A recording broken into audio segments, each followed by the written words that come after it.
स्वागत है।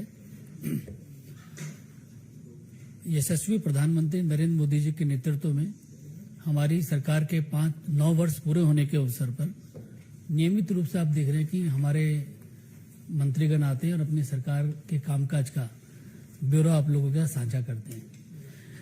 आज इसी कड़ी में राज्यसभा में भारतीय जनता पार्टी के हमारे नेता, देश के वाणिज्य मंत्री आदरणीय पीयूष गोयल जी हम लोगों के मध्य हैं और आप लोगों को संबोधित करेंगे।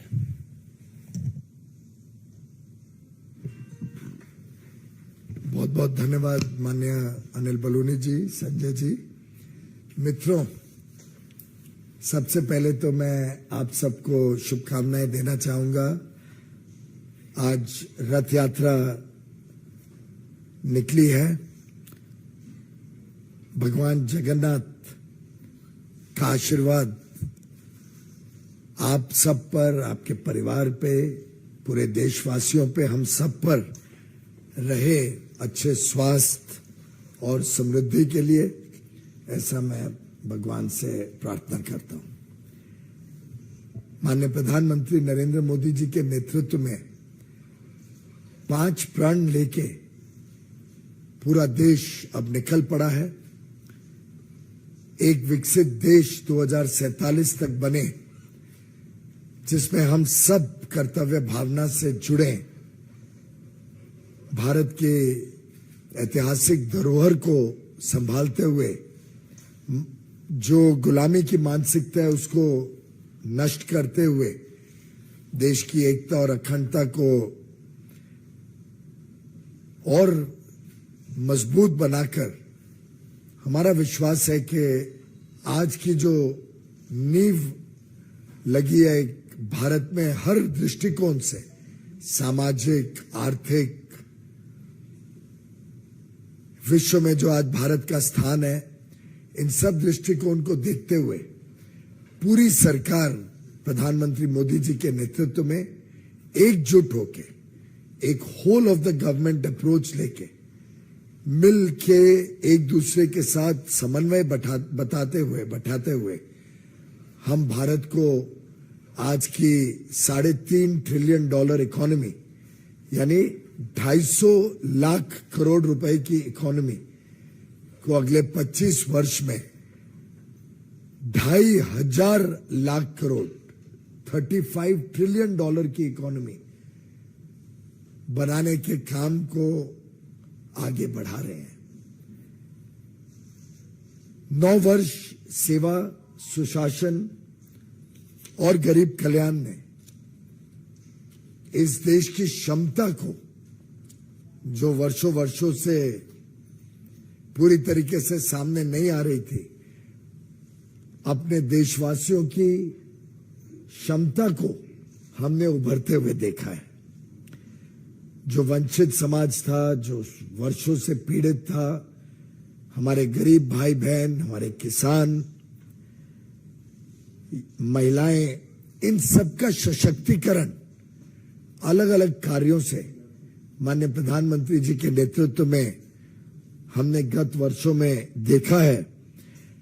मुझे भी सौभाग्य मिला माननीय प्रधानमंत्री जी के मार्गदर्शन और निर्णायक नेतृत्व में कुछ विभाग संभालने का। वर्तमान में जो विभाग देख रहा हूं, commerce and industry, textiles, consumer affairs, food and public distribution, उसमें भी अमूलचूल परिवर्तन गत 9 वर्षों में हुआ है। स्वाभाविक रूप से प्रेस कॉन्फ्रेंस के माध्यम से मैं हर एक विषय तो उजागर नहीं कर पाऊंगा, लेकिन मुझे लगा इन 5 डिपार्टमेंट के कुछ एकाध प्रमुख विषय आपके समक्ष अवश्य रखूं। मित्रों, अगर हम वाणिज्य मंत्रालय का देखें, कॉमर्स मिनिस्ट्री, तो ऐतिहासिक निर्यात भारत ने गत 2 वर्षों में देखी है, वृद्धि भी और एब्सोल्यूट नंबर भी। $500 बिलियन यानी लगभग 38 लाख करोड़ रुपए का निर्यात 2020-21 में हुआ था। 2 वर्ष पश्चात 2022-23 में ये बढ़कर $776 बिलियन, $776 बिलियन, जो लगभग 62 लाख करोड़ रुपए बनता है। 62 लाख करोड़, 38 लाख करोड़ से बढ़ के 62 लाख करोड़ का निर्यात भारत ने 2 वर्ष में बढ़ाया है।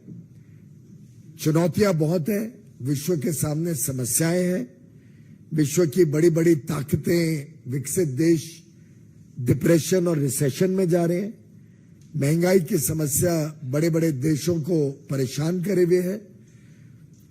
ऐसी परिस्थिति में भारत का निर्यात इतने बड़े तरीके से, इतने बड़े रूप में बढ़ना अपने आप में एक बड़ा कीर्तिमान है। और आगे चल के 2030 तक हमारा दृढ़ संकल्प है कि भारत का निर्यात बढ़ा के $2 ट्रिलियन, यानी लगभग 165 लाख करोड़ तक बढ़ाने का पूरे देश के उद्योग जगत का, वाणिज्य जगत का संकल्प है। मित्रों, आर्थिक दृष्टिकोण से हर तरफ एक मजबूत अर्थव्यवस्था आज देखने को मिलती है, चाहे वो फॉरेन एक्सचेंज रिजर्व्स हो, चाहे अलग अलग प्रकार के टैक्स कलेक्शंस हो, जीएसटी, इनकम टैक्स, चाहे जो हमने अलग अलग कार्य किए हैं जिससे पारदर्शिता आए, देश में व्यापार करना सरल हो, व्यवस्थाओं को सरल करने का काम, इन सबको जब हम सामने मद्देनजर रखते हैं तो भारत का योगदान जो ग्लोबल वैल्यू चेन्स है, सप्लाई चेन्स है, जिसमें आज बड़े बड़े विकसित आर्थिक दृष्टिकोण से जिन देशों की बहुत प्रगति हुई है, वो देश चाहते हैं कि भारत उनकी सप्लाई चेन का हिस्सा बने। वो चाहते हैं कि भारत भी technology, man power, skill, talent, हमारे यहां पे जो बहुत हाई क्वालिटी गुड्स और सर्विसेज उपलब्ध होते हैं, ये उन वैल्यू चेन्स का हिस्सा बने जो विकसित देश ने वर्षों से बनाई है। उदाहरण के लिए आपने देखा होगा एप्पल कंपनी का आज लगभग 7% भारत में उत्पादन होता है, आगे चल के बढ़ के 25% तक बढ़ने का अनुमान है।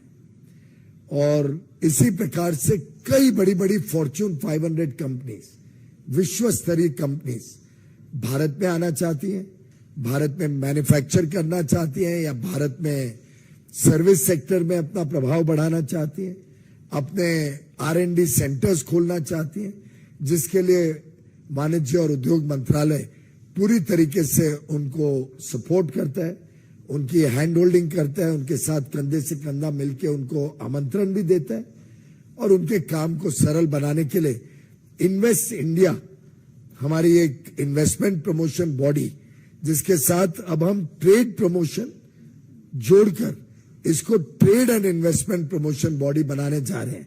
इसके माध्यम से एक सरल रास्ता देसी और विदेशी निवेशकों के लिए बनाने का प्रयास हमारा मंत्रालय कर रहा है।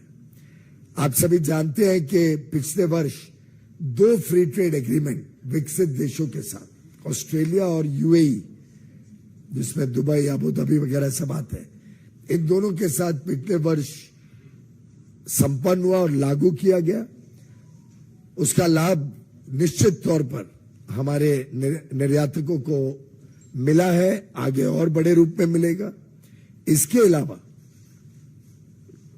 आज कई और देशों के साथ फ्री ट्रेड एग्रीमेंट की बात तेजी से आगे बढ़ रही है, चाहे वो यूनाइटेड किंगडम हो, कनाडा हो, यूरोपियन यूनियन के 27 देशों के समूह के साथ बातचीत चल रही है, इजराइल के साथ बातचीत चल रही है, एफ्टा के 4 देश हैं, स्विट्जरलैंड, लिechtenstein, नॉर्वे और आइसलैंड, वो भी चाहते हैं कि भारत के साथ एफटीए हो, उनके साथ भी चर्चा हो रही है।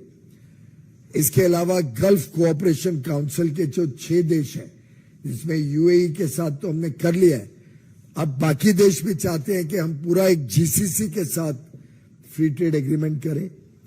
लैटिन अमेरिका के कुछ देश भारत के तरफ आए हैं कि उनके साथ भी किया जाए, और यूरेशिया यानी रशिया और उसके साथ जुड़े हुए जो सब देश हैं वो भी चाहते हैं कि फ्री ट्रेड एग्रीमेंट भारत के साथ किया जाए। मैं इससे आपको जानकारी दे रहा हूं कि माननीय प्रधानमंत्री नरेंद्र मोदी जी के नेतृत्व में आज जो भारत की साख बनी है, जो आज भारत के ऊपर विश्वास है पूरे विश्व का, उसका एक प्रमाण ये भी है कि वो सभी आर्थिक संबंध भारत के साथ बड़े रूप में बढ़ाना चाहते हैं। माननीय प्रधानमंत्री जी आज सुबह ही यूनाइटेड स्टेट्स ऑफ अमेरिका के लिए निकले हैं, प्रस्थान किया है उन्होंने, और आप सब जानते हैं कितना अहम ये स्टेट विजिट माननीय प्रधानमंत्री जी का रहने वाला है। आप सब जानते हैं कि कितनी बड़ी बड़ी चीजें, बड़े बड़े विषयों के ऊपर, चाहे वो कॉमर्स से रिलेटेड हो, चाहे वो डिफेंस से रिलेटेड हो, अलग अलग विषयों के ऊपर बहुत सार्थक चर्चा होने की संभावनाएं हैं। और मैं समझता हूं कि आज पूरा विश्व भारत की तरफ बहुत उत्साह और अपेक्षा के साथ देख रहा है।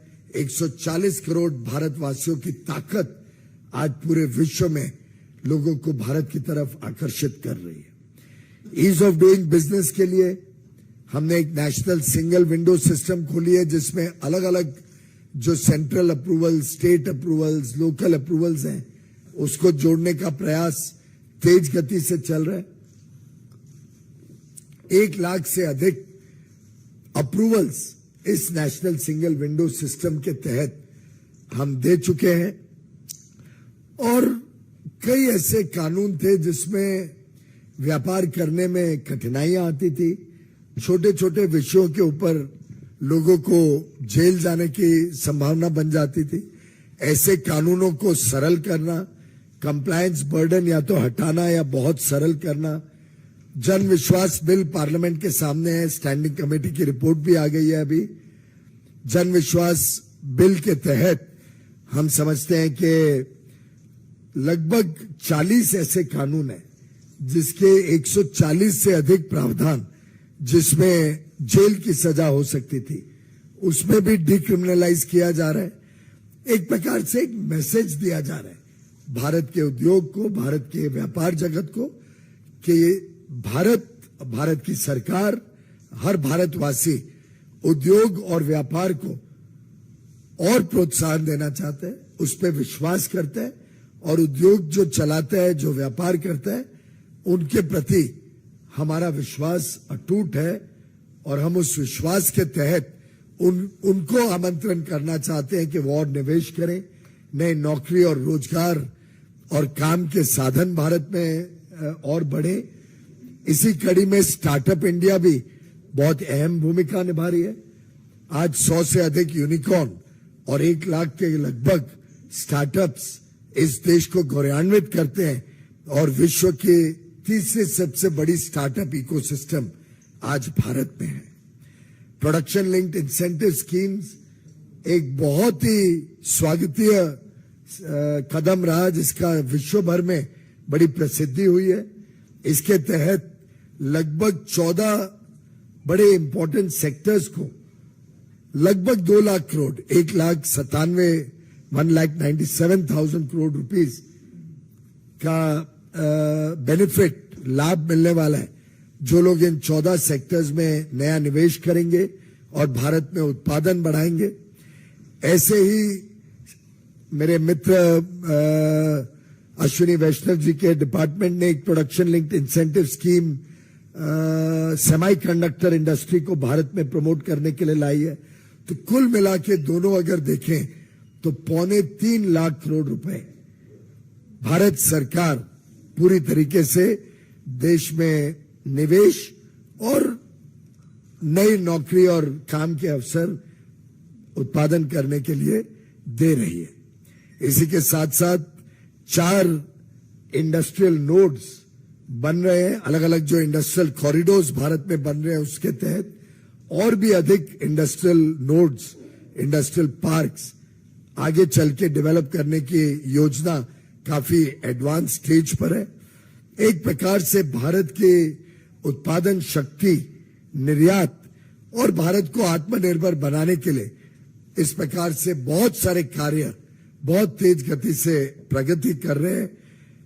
पीएम गति शक्ति नेशनल मास्टर प्लान, जिसके तहत लगभग 111 लाख करोड़ के इंफ्रास्ट्रक्चर प्रोजेक्ट्स का मार्ग सरल करना, उनकी प्लानिंग और अच्छी सुगम बनाना, उन प्रोजेक्ट्स की स्पीड तेज करना जिससे प्लानिंग अच्छी तरीके से होने से प्रोजेक्ट्स में बाधाएं ना आए, कॉस्ट और टाइम ओवररन की संकट ना आए। और इसी के तहत इस बजट में भी आपने देखा केंद्र सरकार 10 लाख करोड़ और केंद्र सरकार सहायता देगी राज्यों को लगभग 3-3.25 लाख करोड़ की। तो यानी खुद केंद्र सरकार अकेले $100 बिलियन से अधिक करीब 13 लाख करोड़ से ज्यादा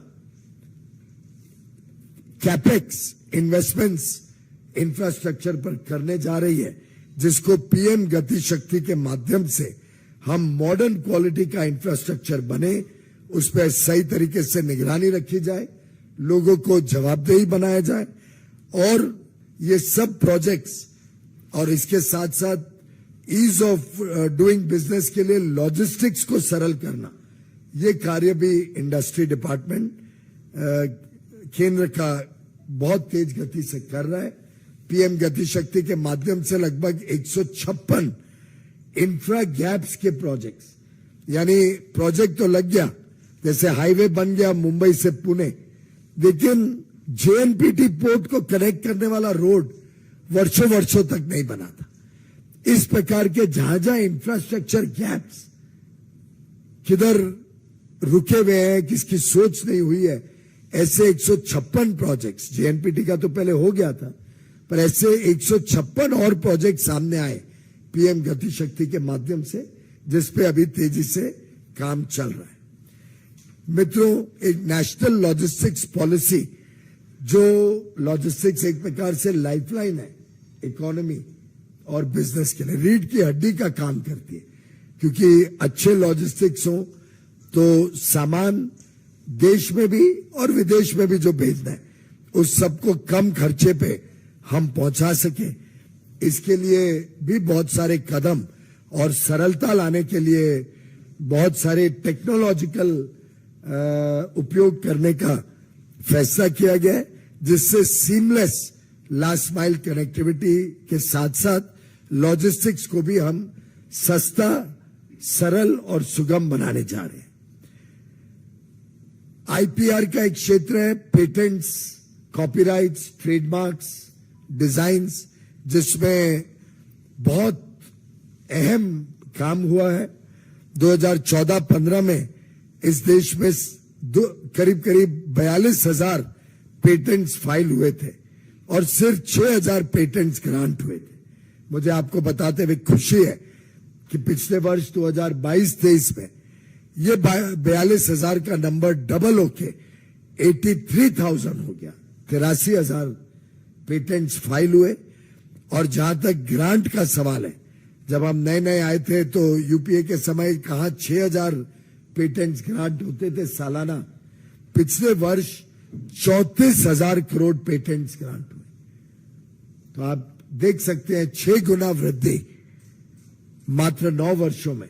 और आगे चल के पेटेंट्स का भी सिस्टम और सरल, सुगम हो और हम इनोवेशन और आरएनडी को भारत में और आकर्षित कर सके, इसके लिए पेटेंट्स ऑफिस को भी और मजबूत बनाया जा रहा है और पेटेंट्स का पूरा काम ऑनलाइन लेके पारदर्शिता भी सुधारी जा रही है।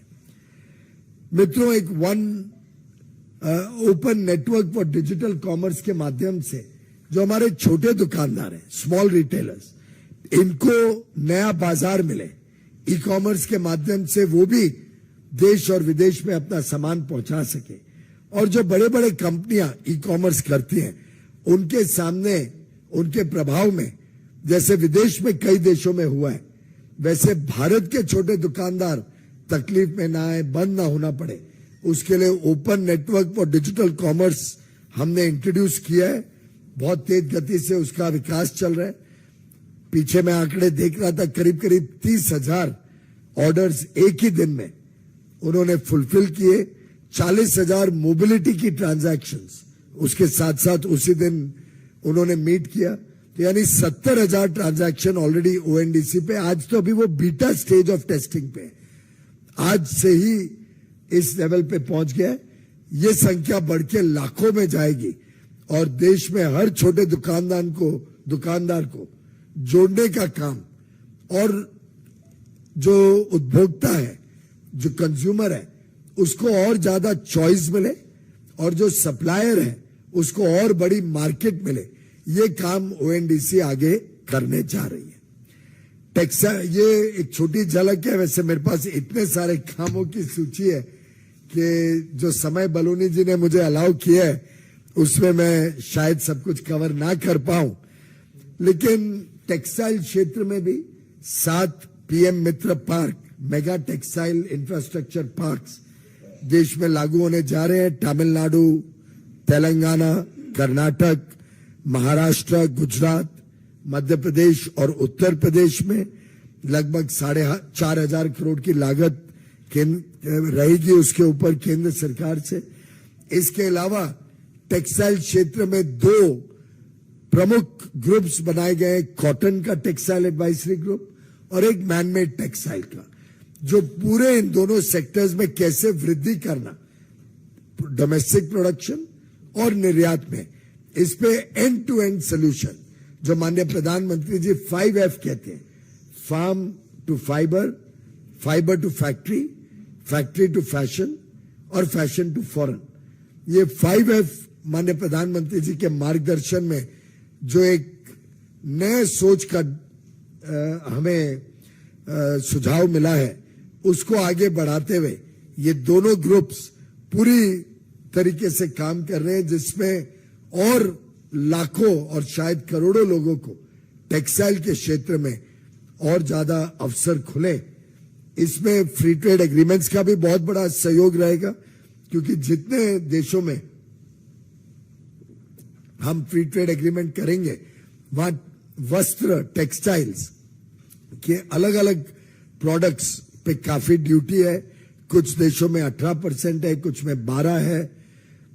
इन देशों में भी अगर हम ड्यूटी फ्री एक्सेस टेक्सटाइल को दिला सके तो टेक्सटाइल के निर्यात में भी बहुत बड़ी वृद्धि होने की संभावना है। सस्टेनेबल टेक्सटाइल पे भी हमने काफी काम किया है। आपने देखा माननीय प्रधानमंत्री जी ने पार्लियामेंट में भी एक प्लास्टिक, रिसाइकल प्लास्टिक से बना हुआ मोदी जैकेट पहना था, जिस दिन वो पार्लियामेंट में मोशन ऑफ थैंक्स पे जवाब दे रहे थे। मुझे लगता है कि सस्टेनेबल टेक्सटाइल में भी भारत का आगे चल के अच्छा ग्रोथ और अच्छी भूमिका होने की पूरी संभावना है। टेक्सटाइल क्षेत्र में जो कई सारे टैक्सेस लगते हैं, उनको जो लोकल लेवल के टैक्सेस होते हैं, मंडी टैक्स, कोई पेट्रोलियम के ऊपर वैट, ऐसे जो छोटे छोटे टैक्सेस से हमारे वस्त्र क्षेत्र में निर्यात में दिक्कत आती थी, उन टैक्सेस को रिफंड करने का कॉमर्स में भी रॉडटेप स्कीम लाई गई है। वैसे ही टेक्सटाइल्स में ROSCTL, refund of state सेसेस, taxes और लेवीज, ROSCTL, इस स्कीम के तहत लगभग 8,500 करोड़ टेक्सटाइल के हमारे जो निर्यातक हैं उनको रिफंड दिया जाता है। रॉडटेप में भी लगभग 15,000 करोड़ का रिफंड हमारे निर्यातकों को देने का काम सरकार कर रही है। मित्रों, इसके अलावा टेक्सटाइल क्षेत्र में हम एक टेक्निकल टेक्सटाइल मिशन चला रहे हैं। टेक्निकल टेक्सटाइल मिशन में R&D जो लोग करते हैं, रिसर्च एंड डेवलपमेंट, इनोवेशन के माध्यम से नए नए टेक्निकल टेक्सटाइल्स को प्राथमिकता, और भारत में उसका शोध हो, उसका पेटेंट बने और भारत उसका प्रोड्यूसर और एक्सपोर्टर बने, इसके लिए भी बहुत काम चल रहा है। माननीय प्रधानमंत्री जी ने इसके लिए करीब करीब 1,300 करोड़ रुपए उपलब्ध कराए थे, जिससे टेक्निकल टेक्सटाइल को हम और गति देने के काम में लगे हुए। सामर्थ्य स्कीम से लाखों नौजवान युवा युवतियों को ट्रेनिंग दी गई है टेक्सटाइल क्षेत्र में। टेक्निकल टेक्सटाइल में भी ट्रेनिंग देने का काम इस स्कीम के अंतर्गत हम ऐसे ही करने वाले हैं। आपको जानकारी देके मुझे आनंद होता है कि अभी तक जो 11 लाख लाभार्थियों को ट्रेनिंग दी गई है, स्किल डेवलपमेंट किया गया, उसमें 74% लोगों को नौकरी भी मिल चुकी है इस ट्रेनिंग के बाद, और इसमें 73% 73% महिलाएं थी, 21% हमारे शेड्यूल्ड कास्ट के भाई बहन थे, और 7% शेड्यूल्ड ट्राइब के लोगों ने इसका लाभ लिया है।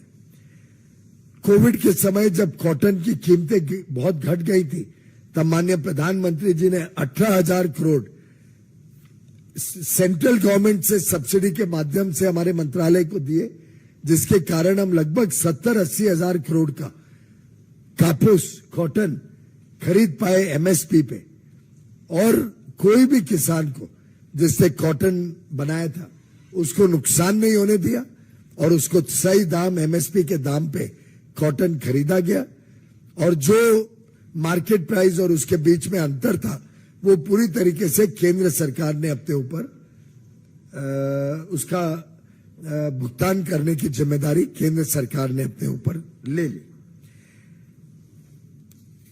मित्रों, एक production linked incentive scheme textiles में भी ग्लोबल चैंपियंस बनाने के लिए मैनमेड फाइबर्स और मॉडर्न जो सेक्टर्स हैं, मैनमेड एपरल, टेक्निकल टेक्सटाइल्स, जो जियो टेक्सटाइल्स होते हैं, जो सड़कों में लगते हैं, हाईवेज पे लगते हैं, रेलवेज में लगते हैं, एरोप्लेन्स और एयरपोर्ट्स में लगते हैं, ऐसे मॉडर्न डिफेंस में लगते हैं, हवाई जहाज बनाने में लगते हैं, ऐसे कई सारे प्रोडक्ट्स जो टेक्निकल टेक्सटाइल्स की श्रेणी में आते हैं, वो भारत में लगे। उसके लिए एक स्कीम लगभग 6,500 करोड़ की प्रोडक्शन लिंक्ड इंसेंटिव स्कीम बनाई गई, जिसके तहत लगभग 20,000 करोड़ का निवेश और 2.5 लाख लोगों को नौकरी मिलने का साधन बनेगा। मेरा पूरा विश्वास है कि जिस प्रकार से कॉटन, सिल्क, जूट, वुल, टेक्निकल टेक्सटाइल्स, हैंडलूम और हैंडीक्राफ्ट, ये सभी क्षेत्रों में अलग अलग योजनाएं और अलग अलग काम से प्रोत्साहन दिया जा रहा है, वो आगे चल के करोड़ों लोगों को जो इस क्षेत्र के साथ जुड़े हुए एक अच्छा भविष्य, एक समृद्ध भविष्य देने का काम करने जा रहे हैं। फूड एंड पब्लिक डिस्ट्रीब्यूशन की कहानी तो शायद आप सभी जानते हैं। कोविड काल में लगभग 4 लाख करोड़ रुपए अधिक अनाज मुफ्त में 80 करोड़ लोगों को 28 महीने तक दिया गया, जिससे एक भी व्यक्ति भूखा नहीं सोया, एक भी परिवार को कभी भूखमरी का सामना नहीं करना। विश्व को चिंता थी भारत में क्या होगा, लेकिन माननीय प्रधानमंत्री जी के संवेदनशील व्यक्तित्व ने यह सुनिश्चित किया कि हर एक व्यक्ति को पर्याप्त मात्रा में मुफ्त में अनाज मिले 28 महीने तक।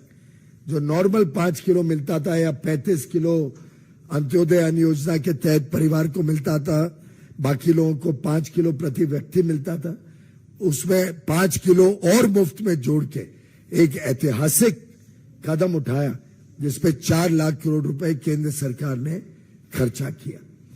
अब प्रधानमंत्री गरीब कल्याण अन्न योजना के तहत जो भी अनाज हमारे 80 करोड़ गरीब या निम्न मध्यम वर्ग लोगों को मिलते हैं, जो 5 किलो हर महीने और अंत्योदय अन्न योजना के तहत 35 किलो हर महीने परिवार को मिलता है, ये पूरा अनाज पूरी तरीके से मुफ्त करके ये भी राहत दे दी भारत के गरीबों को और निम्न मध्यम वर्ग परिवारों को, लोगों को।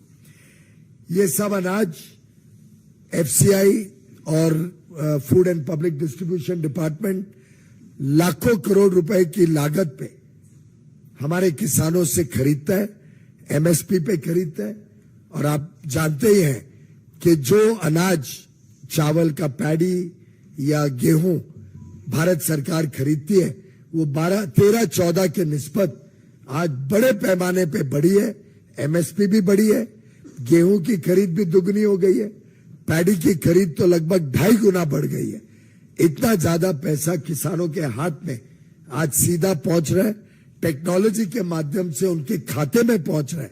सब बिचौलिए और दलाल और भ्रष्टाचार को हमने पूरी तरीके से निपटाते हुए ये पैसा सीधा किसानों के हाथ में उनके खाते में पहुंचे, ये भी सुनिश्चित करने का काम प्रधानमंत्री मोदी जी ने किया है। इसके अलावा one nation one ration card के तहत देश में 5 लाख जो फेयर प्राइस शॉप्स हैं, इसमें कोई भी दुकान में जाके जो लाभार्थी है प्रधानमंत्री गरीब कल्याण अन्न योजना का, वो 5 लाख दुकानों में देश में किधर भी जाके खरीद सकता है। उनको कोई फिक्स फेयर प्राइस शॉप पे जाना नहीं है। कोई प्रवासी मजदूर है वो अपने काम की जगह पे ले सकता है, कोई विद्यार्थी और किधर पढ़ाई कर रहा है वो वहां ले सकता है। तो टेक्नोलॉजी के माध्यम से उसके साधन से आज ये सुविधा भी पूरे देश में सभी को मिलती है। और अगर कोई दुकानदार अच्छी सर्विस ना दे या अच्छा अनाज ना दे तो व्यक्ति दूसरी दुकान, तीसरी, चौथी किधर भी जा सकते। टेक्नोलॉजी पे सिर्फ उनका अंगूठा बायोमेट्रिक और आधार नंबर ही काफी है। अब तो किसी को राशन कार्ड भी जेब में नहीं रखना पड़ता है। राशन कार्ड से भी मुक्ति दिला दी है प्रधानमंत्री मोदी जी ने। अब अंगूठा ही आपका राशन कार्ड है, आपका आधार नंबर ही आपका पहचान है। इसी श्रेणी में हमने जो ओपन साइलोज होते थे, आपको ध्यान होगा एक कैप इंफ्रास्ट्रक्चर यूपीए के समय शुरू हुआ था जिसको covered and plinth storage system बोलते थे। कई ऐसे दृश्य आपने पहले देखे होंगे। सीएपी कैप के नीचे एक प्लेटफॉर्म बना है, उसमें अनाज रखा है, तारपत्री से कवर किया, वहां चूहे भी जा रहे हैं, वहां बारिश में अनाज सड़ रहा है।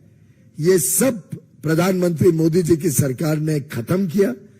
लास्ट जो थोड़े बहुत कैप रह गए थे हरियाणा पंजाब में, वो शायद मार्च अप्रैल में खत्म हो गए। अब देश में कोई कैप स्टोरेज नहीं अलाउ किया जाता है, सब कवर्ड स्टोरेज में अनाज रखा जाता है। और आप देखते होंगे मोदी जी के आने के बाद अब वो दृश्य कोई अवेलेबल नहीं है। हाँ, कोई पुराने निकालोगे तो आपको पुराने मिल जाएंगे। और आजकल तो कई हमारे मित्र विपक्ष के गलत और पुराने और झूठे चित्र दिखा के फेक न्यूज भी क्रिएट करने में माहिर है। लेकिन मैं दावे के साथ कह सकता हूं हमने कैप स्टोरेज को खत्म कर दिया और अब सब अनाज अच्छे वेयर हाउसेज में स्टोर होता है, प्रॉपर कवर्ड वेयर हाउसेज में। वेयर हाउसेज को भी अपग्रेड किया जा रहा है। सब वेयर हाउसेज को 4 स्टार 5 स्टार की श्रेणी में लाया जा रहा है। बाउंड्री वॉल बनाई जा रही है, प्लेटफॉर्म्स अच्छे बनाए जा रहे हैं। धर्म कांटा जो इलेक्ट्रॉनिक वे स्केल है उसको टेक्नोलॉजी के माध्यम से कंप्यूटर से कनेक्ट किया जा रहा है। मैनुअल इंटरवेंशन समाप्त करके हमारे किसानों के मेहनत से बनाया हुआ उत्पादन और हमारे गरीबों को जाने वाला अनाज अच्छी तरीके से मेंटेन हो, स्टोर हो, ट्रांसपोर्ट हो, इसको सुनिश्चित करने का काम मोदी सरकार ने गत 9 वर्षों में किया है। और स्टोरेज की कैपेसिटी भी बढ़ाने का काम साइलोज अथवा पीजी स्कीम के अंतर्गत गोडाउन से हम बड़े पैमाने पे बढ़ा रहे हैं। इथेनॉल का एक और सक्सेस स्टोरी आप सब जानते हैं, माफ करिए थोड़ा लंबा है, पर कई सारी ऐसी अहम चीजें हैं जिसको मुझे लगता है देशवासियों के समक्ष आपके माध्यम से रखना आवश्यक है। आपने वो जमाना देखा है जब हमारे गन्ना किसान कितना त्रस्त रहते थे, कितना परेशान रहते थे, महीनों महीनों तक और कई बार वर्षों तक गन्ना किसान का भुगतान नहीं होता था। आपने ये भी देखा कि चीनी के दाम कितना वेरी करते थे, कब कब तो 100-180 रुपए तक गए। प्रधानमंत्री मोदी जी ने जिस प्रकार से चीनी के क्षेत्र को और गन्ना किसान को अहमियत दी, उनके काम को सुगम बनाया और साथ ही साथ इथेनॉल जोड़ दिया। आज पूरा जो ये क्षेत्र है इसमें 60-70 हजार करोड़ का अधिक इकोनॉमिक एक्टिविटी इथेनॉल से बनी। इससे हमारी विदेशी मुद्रा भी बची, हमारा आयात क्रूड पेट्रोलियम का कम हुआ, हमारी प्रदूषण कम हुई क्योंकि ये ग्रीन फ्यूल है। और इसकी मिक्सिंग जो मात्रा आधा प्रतिशत थी आज से 9 साल पहले, अब 10% पेट्रोल में इथेनॉल ब्लेंड होता है, जिसका सीधा सीधा लाभ भारत को मिला, भारत की अर्थव्यवस्था को मिला। हमारे गन्ना किसानों को अब 99%, अब शायद 1-2 मिले ही रह गई हैं जिसपे भी सख्त कार्रवाई की जा रही है, पर 99% से अधिक गन्ना किसानों को अपना भुगतान बहुत कम समय में मिल जाता है। आज आप किधर आप देखते नहीं है कोई परेशानी गन्ना किसानों को। और शुगर मिल्स भी अब लगभग, चाहे कोऑपरेटिव सेक्टर में हो, हर एक शुगर मिल आज अच्छी तरीके से चल रही है। साधारणतः सभी प्रॉफिट में आ गई है, सभी ग्रो कर रही है और सभी इथेनॉल के माध्यम से अपने नए रोजगार के अवसर प्रदान कर रही है अपने लोकल एरिया में। मित्रों, कंज्यूमर अफेयर्स, उपभोक्ता के मामले भी एक प्रकार से एक ऐसा विभाग था जिसके बारे में बहुत सारी जानकारियां नहीं रहती थी। मुझे आपको बहुत हर्ष होता है बताते हुए कि आज से 20 साल पहले, 21 साल पहले जो कंपल्सरी हॉलमार्किंग ऑफ ज्वेलरी का कार्यक्रम शुरू किया गया था, वर्षों वर्षों तक लटका था, लागू नहीं किया जा पा रहा था। ज्वेलर्स उस पर परेशान थे। जब जब लागू करने की कोशिश की गई तो स्ट्राइक होती थी और विड्रॉ हो जाता था। प्रधानमंत्री मोदी जी के कुशल नेतृत्व में हमने फाइनली हॉलमार्किंग ऑफ ज्वेलरी भी लागू की, सफलता से लागू की, बिना एक भी स्ट्राइक के, बिना कोई ज्वेलर्स को परेशानी के। ज्वेलरी इंडस्ट्री, उनके दुकान, उनके व्यापार को भी सुगम बनाया और उपभोक्ता की विश्वसनीयता को भी कायम किया। आज उपभोक्ता जब सामान खरीदता है कोई दुकान पे जाके, तो हॉलमार्क ज्वेलरी के माध्यम से जो पैसा देता है वो पैसे का सामान, उसी कैरेटेज का, उसी प्योरिटी का सोना आज उपभोक्ता को मिलता है, ज्वेलरी मिलती है। मैं समझता हूं ये उपभोक्ता के लिए एक बहुत बड़ी राहत हुई है। इसी श्रेणी में भारत की जो एक कमजोर मानसिकता बन गई थी, हम मानने लग गए थे कि भारत में बना हुआ सामान या भारत में बिकने वाला सामान बड़े हल्के क्वालिटी का है। इसको भी बदलने का काम प्रधानमंत्री मोदी जी ने अहमियत दी है।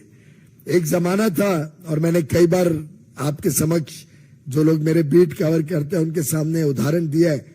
जब आप कुछ सामान खरीदने जाते थे, समझो एक ग्लास खरीदने गए मार्केट में, उस जमाने में पहले आप कहते थे भैया एक्सपोर्ट क्वालिटी का माल दिखाना, क्योंकि देश में 2 क्वालिटी चलती थी, एक एक्सपोर्ट क्वालिटी यानी अच्छी क्वालिटी और एक साधारण खराब क्वालिटी, जो कई बार हमारे विदेश से भी यहां पे डंप होती थी, विदेश से भी उसका आयात होता था।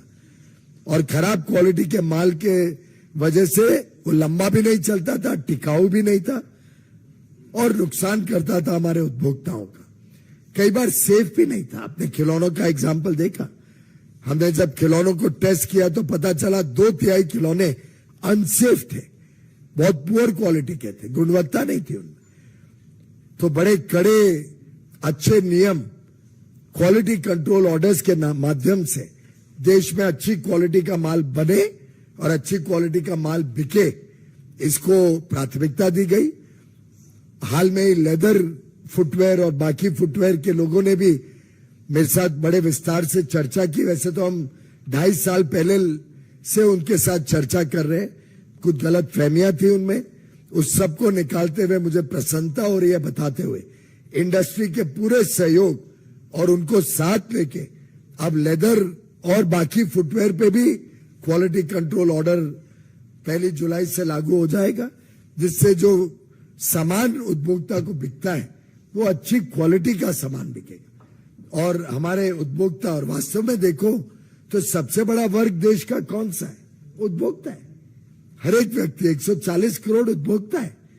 अब उन सबको अच्छा माल मिले, इसके लिए लगभग 400 से अधिक प्रोडक्ट्स पे क्वालिटी कंट्रोल ऑर्डर लागू हो चुका है। आगे सिलसिला बढ़ता रहेगा। समन्वय बनाते हुए इंडस्ट्री और सरकार के बीच इस काम को बढ़ाया जा रहा है। आगे चल के लगभग 1500-2000 प्रोडक्ट्स हमारे सबके रोजमर्रा के खरीदे हुए प्रोडक्ट्स पे क्वालिटी कंट्रोल ऑर्डर से आपको सही क्वालिटी सही दाम पे मिले और उपभोक्ता का सम्मान हो, उपभोक्ता की सुरक्षा हो, इसकी चिंता मोदी सरकार कर रही है। इसी के साथ साथ जो उपभोक्ता के कभी ग्रीवियंसेस होते हैं, शिकायतें होती हैं, उसको भी सरल किया गया, उसको भी पूरा ऑनलाइन भी किया गया और कॉल सेंटर्स को आज शायद मुझे लगता है 18 या 19 लैंग्वेजेस में, पहले तो 2 ही लैंग्वेज हिंदी इंग्लिश में उपभोक्ता के ग्रीवियंसेस लिए जाते थे, अब उसको बढ़ा के 18 या 19 लैंग्वेजेस में कंज्यूमर्स को 17 लैंग्वेजेस में कंज्यूमर्स अपनी शिकायत दर्ज कर सकते हैं। एक नंबर बना दिया है बजाय के बहुत सारे नंबर 1915 1915 बड़ा सरल नंबर है। आप इसको अपने अपने मीडिया के चैनल से इसको और प्रस्तावित करेंगे और प्रचार करें। मेरा आपसे अनुरोध है, कोई उपभोक्ता को लगे उसके साथ गलत हुआ है, उसके साथ अन्याय हुआ है, 1915 पे वो अपना कंप्लेन दर्ज करे और मैं आपको आश्वस्त कराता हूं बड़े सीरियस से लेके उन कंप्लेन्स को पूरी तरीके से सॉल्व किया जाएगा, समाधान दिया जाएगा। आखिरी बात, महंगाई। जब विकसित देश जहां 1-2% महंगाई रहती थी, उनमें भी डबल डिजिट महंगाई देखने को मिली पिछले 1-1.5 वर्ष में। खासतौर पे फूड इन्फ्लेशन तो कुछ देशों में 30-30, 40-40% तक बढ़ी। भारत एक ऐसा देश है जहां महंगाई को हम साधारणतः संतुलन में रखने में सफल हुए। थोड़े समय के लिए महंगाई बढ़ी, पर उसको भी संतुलन लाने के लिए प्रोएक्टिव मेजर्स सरकार ने लिए और लगे समय समय पे कभी इंपोर्ट ड्यूटी कम करनी पड़ी, कभी हमने प्रोक्योरमेंट बढ़ानी पड़ी, कभी आयात करना पड़ा, जो तरीका लागू करना पड़ा, कभी निर्यात पे रोक लगानी पड़ी। हर तरीके से महंगाई पे संयम रखा गया और कंज्यूमर अफेयर्स डिपार्टमेंट की यह भी एक जिम्मेदारी रहती है कि वो प्राइसेस को मॉनिटर करे और एक ग्रुप ऑफ मिनिस्टर्स को समय समय पे अपने सुझाव दे, जिसके कारण महंगाई को नियंत्रण में रखने में हम सफल हुए। अब तो हमारी महंगाई की दर 4.27 पे आ गई है और 2 से 6% के रेंज में एक संतुलित महंगाई रहेगी, आगे भी रहेगी, ऐसा हमारा संकल्प भी है। उसके लिए हम लगातार प्रयास कर रहे हैं और मुझे विश्वास है हम सफल आगे भी बनते रहेंगे। ये एक झलक थी मित्रों, अलग अलग डिपार्टमेंट की और बहुत सारी चीजें मेरे समक्ष है, पर समय के अभाव में मैं अपनी वाणी को विराम देता हूं।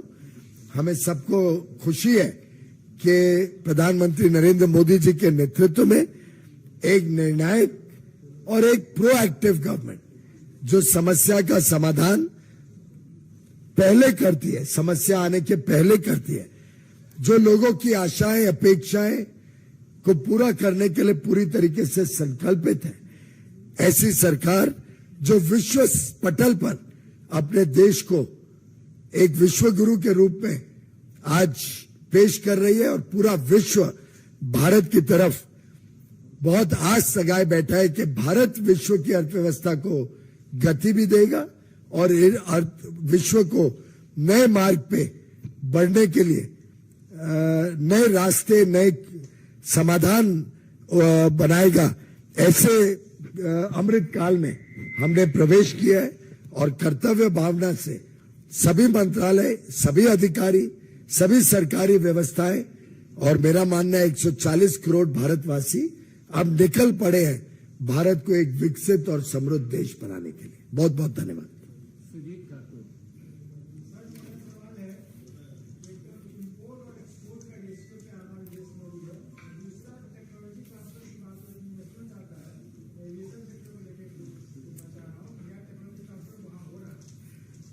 जहां तक इंपोर्ट एक्सपोर्ट का रेशियो है, जो भी देश विकसित बनता है, विकसित देश ऑलवेज इंटरनेशनल ट्रेड को बढ़ावा देते हैं।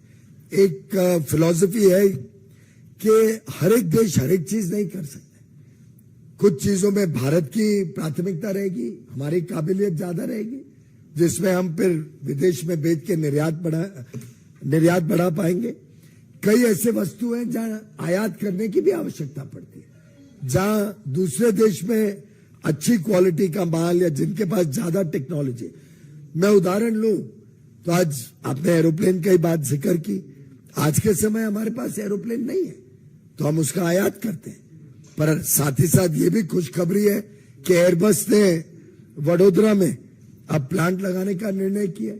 हमारी लगातार बातचीत एयरबस बोइंग के साथ चल रही है कि उसके और कंपोनेंट्स भारत में बने, भारत से सप्लाई हो। जहां तक मेरी जानकारी है, बोइंग कंपनी आज भी हर वर्ष 8,000 करोड़ के सामान कंपोनेंट्स भारत से खरीदती है और विदेश भेजती है।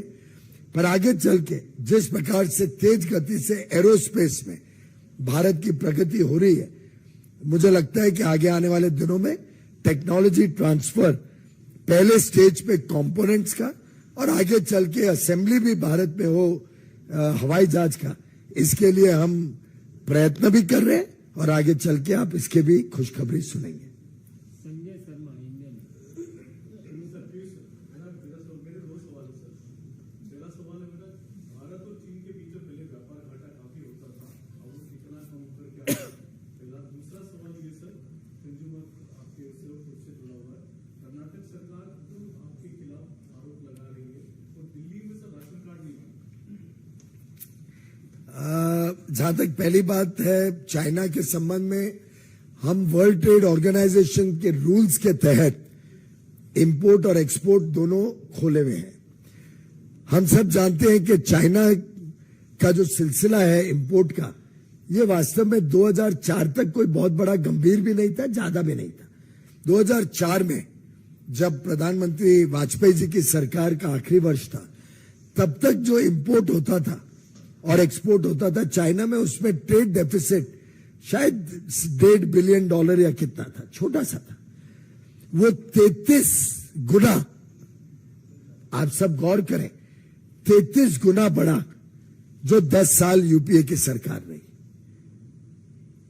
बढ़ के लगभग 45 बिलियन से भी के आसपास हो गया।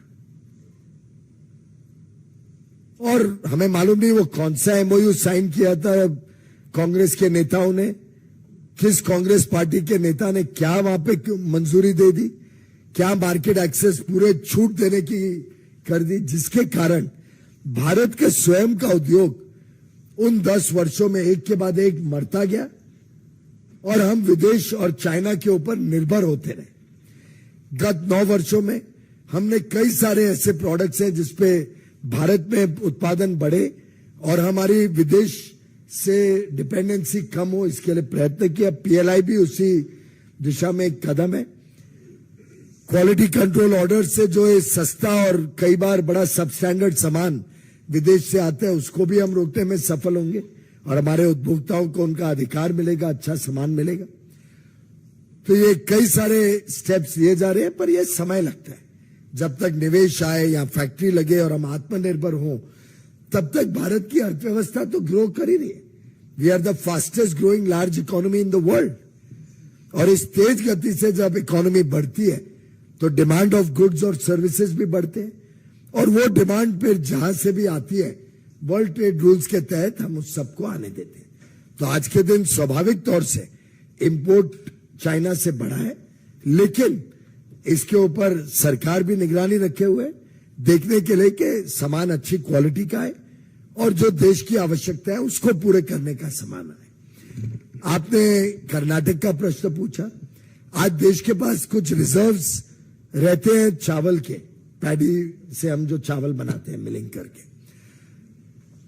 भारत सरकार नियंत्रण रखे हुए है चावल के दाम के ऊपर, और हम चाहते हैं कि जो चावल के रिजर्व्स हैं भारत सरकार के पास, वो देश में महंगाई ना हो और देश के 140 करोड़ लोगों को जो चावल खरीदना पड़ता है वो महंगा ना खरीदना पड़े। उसके लिए ये चावल ओपन मार्केट सेल्स के तहत देश के कोने कोने में बिके, सस्ते दरों पे बिके, जिससे देश भर में महंगाई किसी को भी परेशान ना करे। मुझे चावल का डिमांड उत्तर प्रदेश से आई है, मध्य प्रदेश से आई है, तमिलनाडु से आई है, आंध्र प्रदेश से आई है। अलग अलग प्रदेश चावल बड़े पैमाने पे मांगते रहते हैं, लेकिन हमने सबको मना किया है और एक कमेटी ऑफ सेक्रेटरीज ने 8 जून को फाइनली निर्णय ले लिया था कि ये जो चावल का स्टॉक है इसको रखा जाए, जिससे पूरे देश में 140 करोड़ लोगों की सेवा हो सके और बाकी जो प्रदेशों को चावल अगर कुछ खरीदने की आवश्यकता पड़ती है वो अवश्य मार्केट से खरीद सकते हैं। दिल्ली में अगर राशन कार्ड नहीं दिए जा रहे तो वो आपको दिल्ली सरकार को ही इसका प्रश्न पूछना पड़ेगा। धन्यवाद।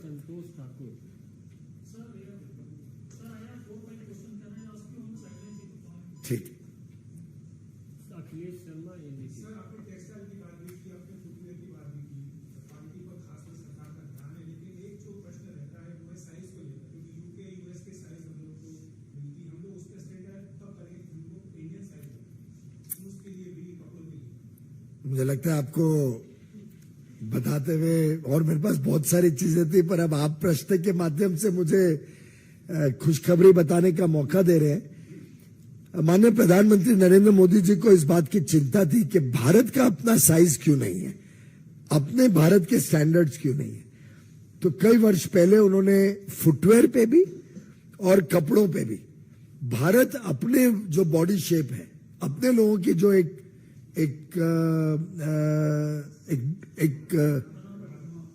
बनावट है, उसके हिसाब से भारत ने अपना साइज बनाना चाहिए। उसके लिए एक स्टडी शुरू की थी। National Institute of Fashion Technology NIFT के हमारे फैकल्टी बहुत ही मेहनत और लगन के साथ वर्षों से इस स्टडी पे लगे हैं। यहां तक कि कोविड में भी पूरी कोविड की सेफगार्ड्स और सेफ्टी रखते हुए, सुरक्षा रखते हुए उन्होंने इस प्रोजेक्ट को लागू रखा और कुछ ही दिन पहले मेरे समक्ष उसकी प्रेजेंटेशन हुई है। बहुत ही बढ़िया काम हुआ है। देश भर में हर राज्य में जाके उन्होंने अलग अलग राज्यों के बनावट के हिसाब से साइजिंग की है, जो इंडिया साइज के रूप में बाहर निकलेगा। अब इसको फिनिशिंग टचेस देके जब एक बार मंजूरी मिल जाए तो आपके समक्ष और देश में इसको लागू करेंगे। ऐसे ही फुटवेयर में भी हम हर बार विदेशी साइज के ऊपर निर्भर रहते हैं। मेरा साइज, आपका साइज, वो यूके और यूएस साइज पे रहता है। अब उस पर भी काम हुआ है और इसमें कुछ समय और लगेगा, पर भारत में अब भारत के खुद का फुटवेयर साइज जल्दी आने वाला है। बहुत बहुत धन्यवाद। Thank you.